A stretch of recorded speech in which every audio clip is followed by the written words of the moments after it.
My parents never said much about the garage. That was the whole point. No, Sarah, stay out. No long explanations. No dramatic warnings like in the movies. Just a quiet, consistent absence of permission that had become over 30 years as natural as breathing. The asphalt in the driveway practically melted my cheap heels. It was 110 degrees in Phoenix, barely 4 hours after we lowered both of my parents into the ground. I stood there, sweat dripping down my neck, staring at my older stepsister. Megan wore a custom black dress that cost more than my car. She had stayed away from this state for 10 years. And today, she skipped the hugs entirely. She just pointed a manicured finger at the dark green door in the backyard. Give me the key. She demanded. Mom and Dad promised me whatever was in there, and I am not leaving this miserable desert until I get it. I stared at her perfectly contoured face. Losing my parents was a tragedy. The real nightmare was the vulture they left behind. I spent the last 5 years acting as their primary caretaker, managing medications, scheduling doctors, and watching them slowly fade. Megan spent the last 5 years posting vacation photos from Europe with her wealthy, image-obsessed fiancé. She thought she could waltz back in and take the crown.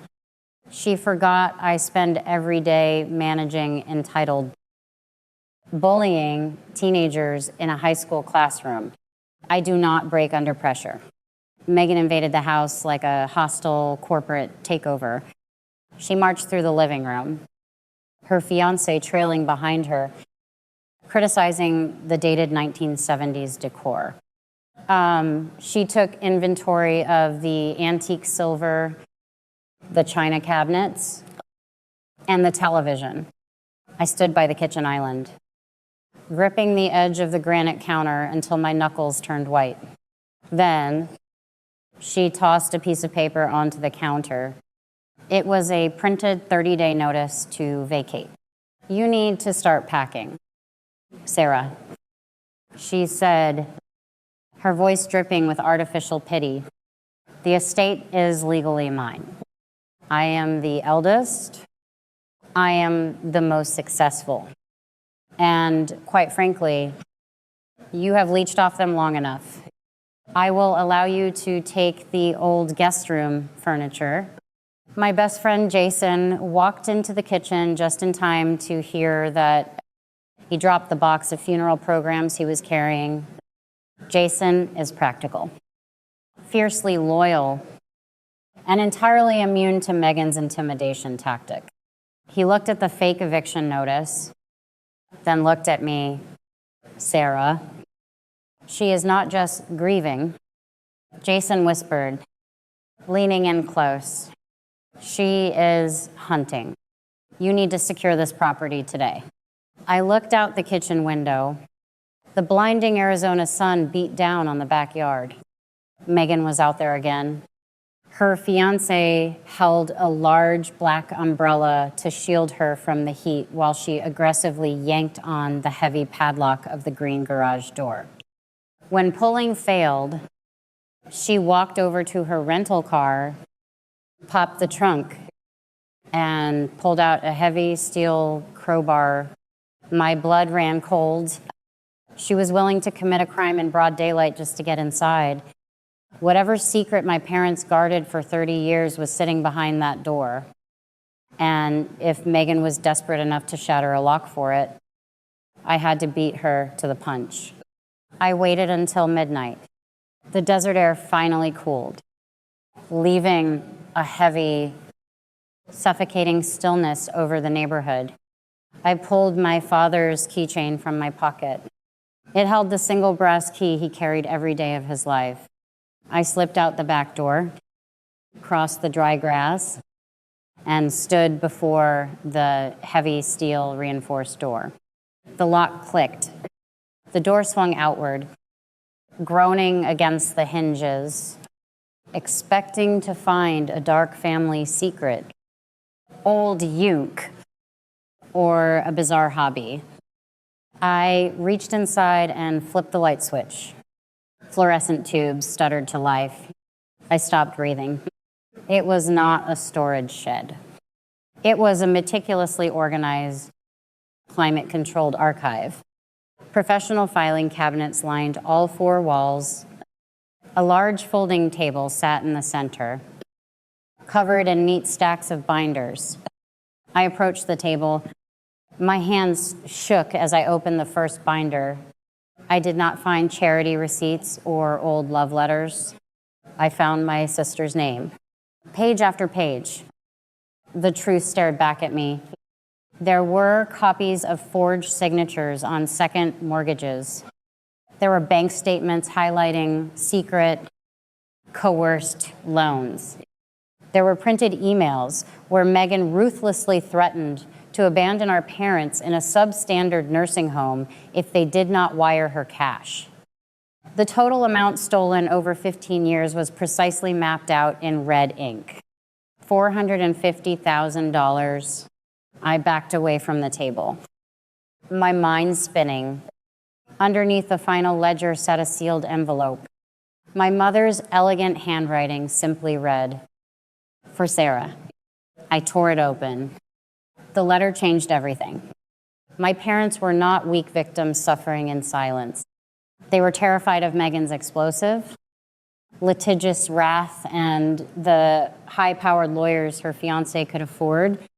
They knew they were too frail to survive a brutal court battle while they were alive. Instead, they weaponized their silence. They spent their final 3 years working closely with a retired certified public accountant, silently and painstakingly compiling every single piece of undeniable, court-admissible evidence of Megan's elder abuse and wire fraud. They built a trap from beyond the grave, specifically to hand the trigger to me when the time was right.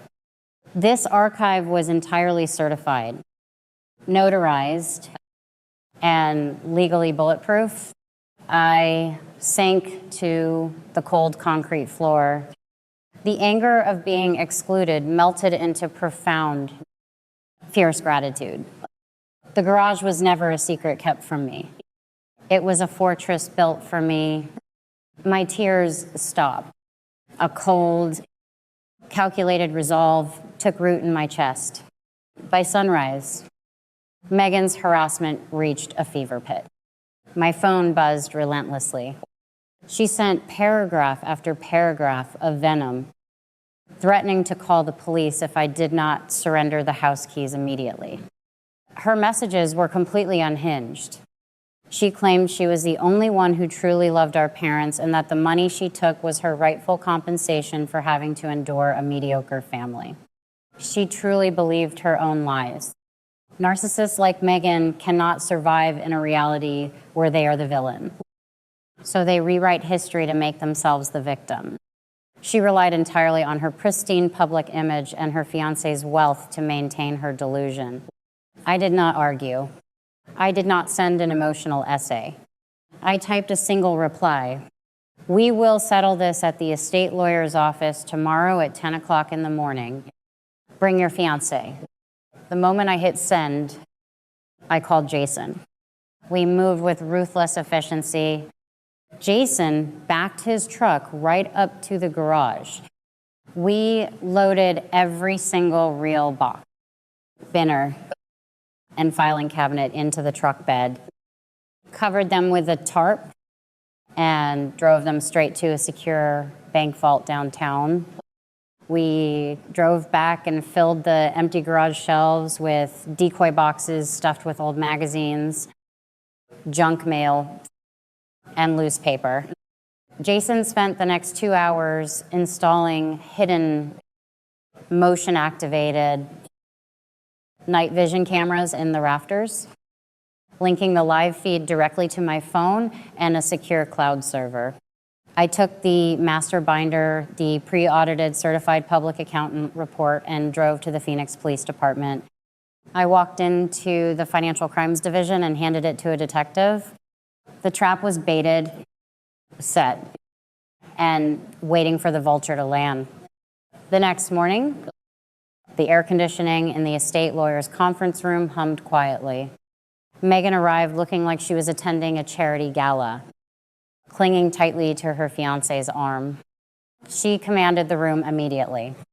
She slapped a poorly forged, unnotarized will onto the mahogany table, loudly claiming it gave her sole ownership of the house and the $450,000 she believed was sitting in the estate accounts. She flashed me a venomous, pitying smile. My sister has always struggled.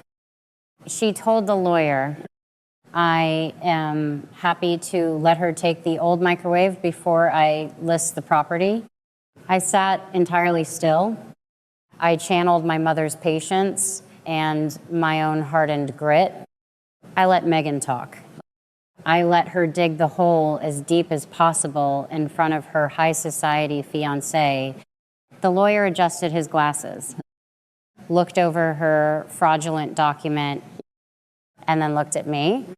I reached into my leather tote bag. I pulled out the thick, red-tabbed master folder and slid it slowly across the smooth table.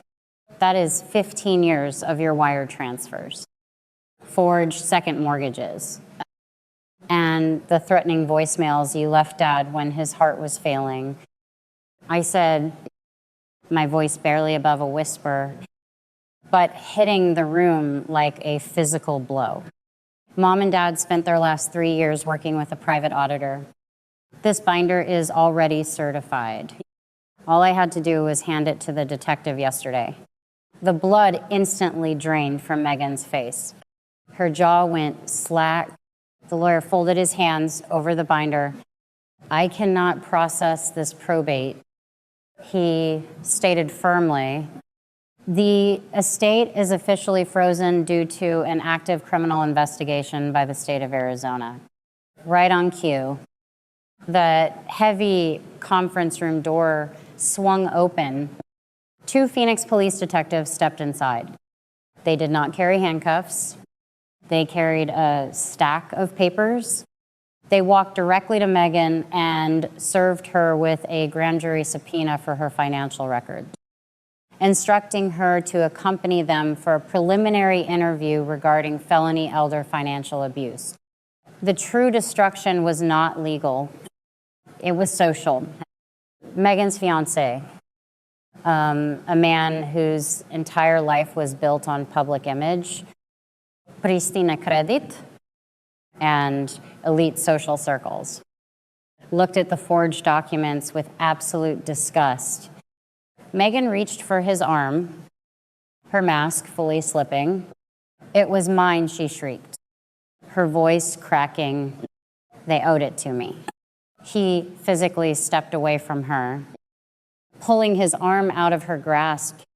You stole from your dying parents, he said, his voice laced with pure revulsion. We are done. Do not call me. He walked out of the room, letting the heavy door click shut behind him. Megan was left standing there, her engagement destroyed, her reputation in ashes, and 2 detectives reading her rights for an interview. I stood up, picked up my bag, and looked her dead in the eyes. You wanted the inheritance, I asked. You just got it. I walked out into the blazing Arizona heat, leaving her hyperventilating in the sterile office. The police questioning lasted hours. But because they needed a judge to sign the search warrant for the property the next morning, they had to release her pending charges. They gave her a strict 12-hour window before they would tear her life apart. I sat on my back porch at 2 o'clock in the morning, sipping chamomile tea. The neighborhood was dead silent. Jason was on the phone with me from his living room, watching the live camera feeds on his dual monitors, abandoned by her wealthy fiancé and cut off from his legal funds.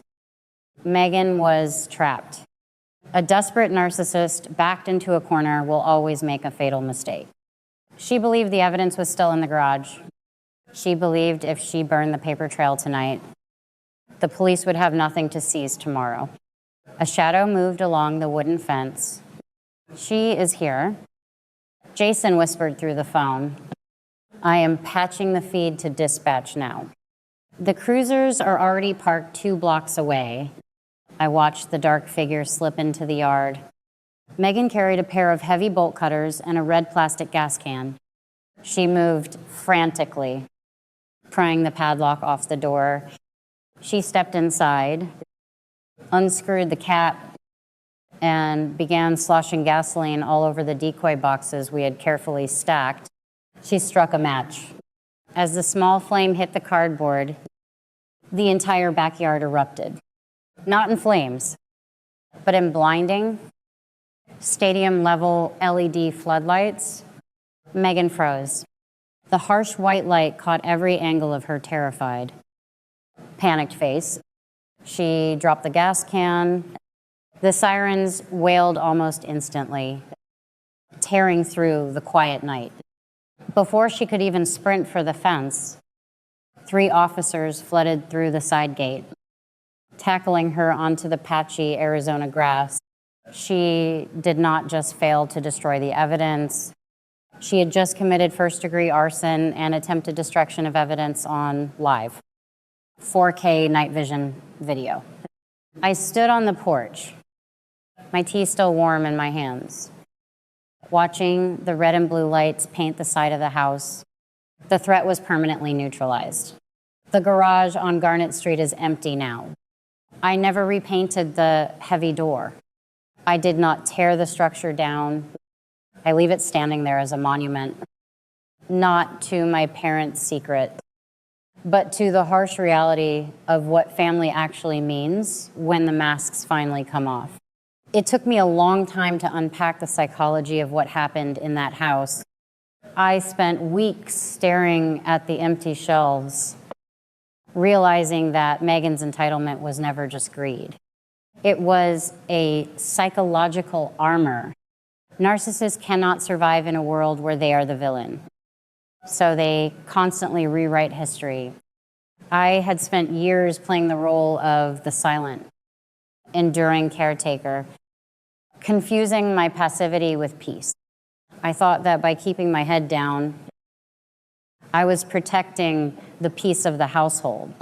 But I realized something out here in the desert. Appeasing toxic people does not buy you peace. It only funds their next attack. Surviving this kind of psychological warfare forced me to rewrite the rules of my own life. I learned 3 distinct things that I will carry with me forever. Rule number 1, blood is a biological fact, but loyalty is a daily choice. Just because someone shares your genetics does not mean they are entitled to your sanity, your assets, or your forgiveness.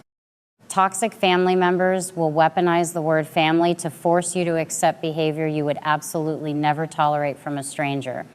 Rule number 2, silence is a loaded weapon. For years, I thought my parents' silence was a sign of weakness. I thought they were abandoning me to deal with the fallout. I learned that sometimes the people who love you most are quietly building your armor in the background. But conversely, staying silent in the face of abuse empowers the abuser. You have to know when to keep a secret and exactly when to drop the files on the table. Rule number 3, you can never out-logic a narcissist. You can only out-document them. If I had tried to scream at Megan, if I had cried in that lawyer's office, or begged her fiancé to see the truth, I would have looked like the crazy one. Emotional reactions are the only currency narcissists trade in. Cold, hard, undeniable proof is their absolute kryptonite. We all have a locked door in our lives, a boundary we are too afraid to enforce, a toxic tie we feel obligated to maintain out of guilt or fear of the fallout.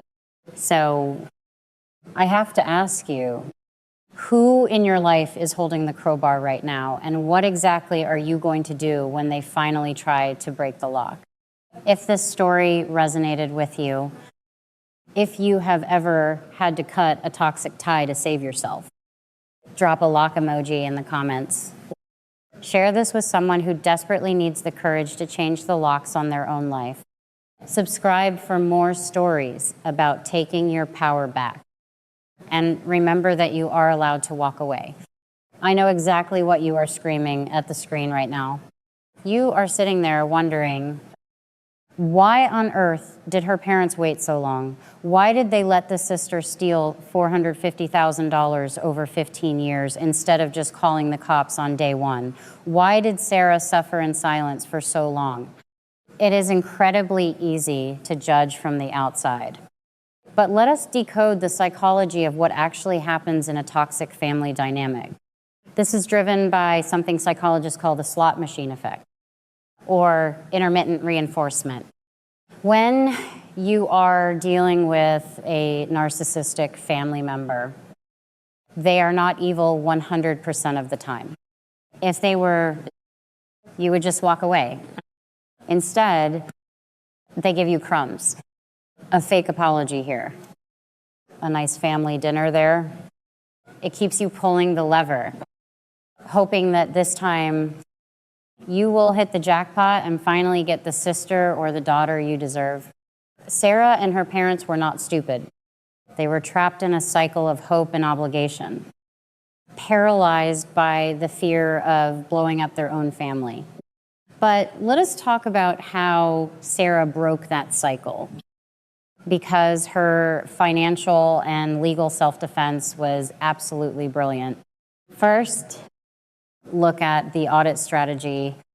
Sarah did not walk into that lawyer's office screaming about how unfair life was. Scammers and narcissists thrive in emotional chaos. They want you to cry so they can call you crazy. Sarah brought a pre-audited certified public accountant report. She brought math. Math has no emotion. If you suspect financial abuse in your own family, stop arguing. Start quietly downloading bank statements, tax returns, and property deeds. Build the case in the dark. Second, the subpoena trap. Notice that Sarah did not try to arrest her sister herself. She handed the evidence to a detective and let the system apply the pressure. By timing the police intervention with the estate reading, she stripped her sister of her wealthy fiancé's resources exactly when she needed them most. And finally, the decoy defense. Sarah knew that when a narcissist is backed into a corner, they escalate. By moving the real evidence to a bank vault and replacing it with junk, she baited her sister into committing a massive felony arson on camera. She did not just protect her assets, she let the abuser destroy themselves. The ultimate lesson here is about self-worth. Blood does not make you family, loyalty does. You are absolutely allowed to walk away from people who hurt you, even if you share a last name with them. Trust is earned, it is never owed. If you are dealing with a toxic situation, start documenting everything today. Share your own survival stories down in the comments below. Let us build a community of people who know how to fight back the smart way. Hit that subscribe button for more deep dives into the psychology of survival. And remember, your peace of mind is the one asset they can never take unless you hand them the key. I know exactly what you are screaming at the screen right now. You are watching this and thinking, why on earth did her parents wait 30 years? Why did they let Megan steal $450,000 instead of calling the police the very first time she forged a signature? And why did Sarah put up with that eviction threat instead of throwing her out immediately? It is so easy to judge when you are looking from the outside in, but let us decode the psychology of what actually happens in these toxic family dynamics. The delay, the silence, the suffering, it is all driven by what psychologists call the slot machine effect. It is intermittent reinforcement. You see, toxic family members are not monsters 100% of the time. If they were, you would just pack your bags and leave. Instead, they hand you crumbs of hope, a birthday card, a decent family dinner, a fake apology. It keeps you pulling the lever, hoping that this time you will hit the jackpot and finally get the sister or the parents you deserve. Sarah and her parents were not stupid. They were addicted to those crumbs of hope, paralyzed by the guilt of destroying their own family. But let us talk about how Sarah finally broke that cycle, because her financial and legal self-defense was a masterclass. First, we have the audit strategy. Notice that Sarah did not walk into that lawyer's office screaming and crying about how unfair life was. Scammers hate details, and narcissists thrive on emotional chaos. They want you to lose your temper so they can call you crazy. Sarah brought a certified public accountant report. She brought math, and math does not care about your feelings.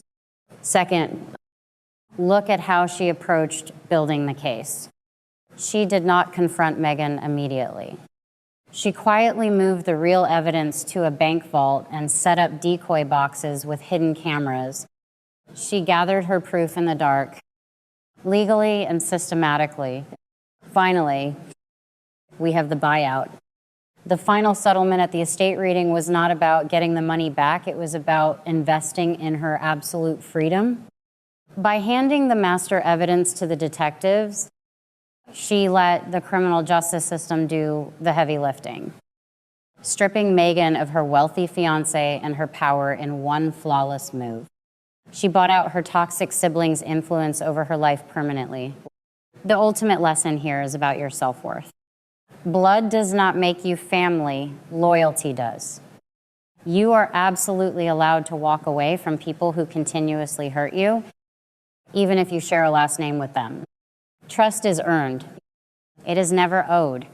If you are dealing with a toxic situation right now, stop arguing and start documenting.